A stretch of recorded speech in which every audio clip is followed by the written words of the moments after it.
ഈ case aligner ഇട്ട് ശരിയാക്കാൻ പറ്റില്ല. വർഷങ്ങൾക്ക് മുമ്പ് ഈ അലൈനേഴ്സ് ഒക്കെ ചെയ്തു തുടങ്ങുന്ന കാലത്ത് ഇങ്ങനെ ഒരുപാട് കേസുകൾക്ക് നമ്മൾ പറയേണ്ടി വരുമായിരുന്നു. പക്ഷെ കാലം മുമ്പോട്ട് പോകുന്തോറും അലൈനേഴ്സ് ഒക്കെ ഒരുപാട് അഡ്വാൻസ്ഡ് ആയിക്കൊണ്ടിരിക്കുകയാണ്. ഇപ്പോൾ ഒരുപാട് കേസുകൾ, കോംപ്ലിക്കേറ്റഡ് കേസുകൾ പോലും അലൈനേഴ്സ് ഉപയോഗിച്ച് ചെയ്യാൻ പറ്റും. ഇങ്ങനത്തെ ഡിഫിക്കൽട്ട് കേസസ് ഒക്കെ ചെയ്യാൻ, അതിപ്പോൾ ഏത് കേസാണെന്നുണ്ടെങ്കിലും 4 ഫാക്ടേഴ്സ് ആണ് ഏറ്റവും ഇമ്പോർട്ടൻ്റ് ആയിട്ടുള്ളത്. മെറ്റീരിയൽ പ്രോപ്പർട്ടി, അതായത് കാണുമ്പോൾ എല്ലാ അലൈനേഴ്സും ഒരുപോലെ ആയിരിക്കും ഇരിക്കുന്നത്, പക്ഷേ ഇതിൻ്റെ മെറ്റീരിയലിൻ്റെ പ്രോപ്പർട്ടി ഒരുപാട് വ്യത്യാസമുണ്ട്. അത് ചെറിയ വ്യത്യാസമൊന്നുമല്ല, 30,000 രൂപയുടെയും 1,50,000 രൂപയുടെയും വ്യത്യാസമാണ് വരുന്നത്. Second, planning software. ഇതെല്ലാം പ്ലാൻ ചെയ്യുന്നത് ചില സോഫ്റ്റ്വെയറുകളിലാണ്. ഏറ്റവും ആക്യുറേറ്റ് ആയിട്ട് മില്ലിമീറ്റർ വ്യത്യാസങ്ങൾ പോലും പ്രെഡിക്റ്റ് ചെയ്യാൻ പറ്റുന്ന സോഫ്റ്റ്വെയർ ആണെങ്കിലാണ് നല്ല റിസൾട്ട് കിട്ടുള്ളൂ. അപ്പോൾ ഇതൊക്കെ ബ്രാൻഡഡ് ആയിട്ടുള്ള നല്ല അലൈനേഴ്സിനായിരിക്കും കൂടുതലായിട്ടുണ്ടാവുക. Third, expertise of the doctor. ഇങ്ങനത്തെ കേസസ് കൂടുതൽ ചെയ്യുന്ന, ഇതിൽ സ്പെഷ്യലൈസ്ഡ് ആയിട്ടുള്ള ഡോക്ടേഴ്സോ ടീം ഓഫ് ഡോക്ടേഴ്സിനോ നിങ്ങളെ കൂടുതൽ ഹെൽപ്പ് ചെയ്യാൻ പറ്റും. Fourth, patient compliance.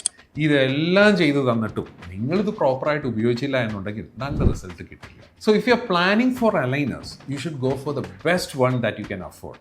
കാരണം പല്ലുകൾ നീക്കുക എന്നുള്ളത് ഏത് അലൈനേഴ്സിനും സാധിക്കും. ഇത് പ്രോപ്പർ അലൈൻമെന്റിൽ കൊണ്ടെത്തിക്കുക എന്നുള്ളത് നല്ല അലൈനേഴ്സിന് മാത്രമേ സാധിക്കൂ.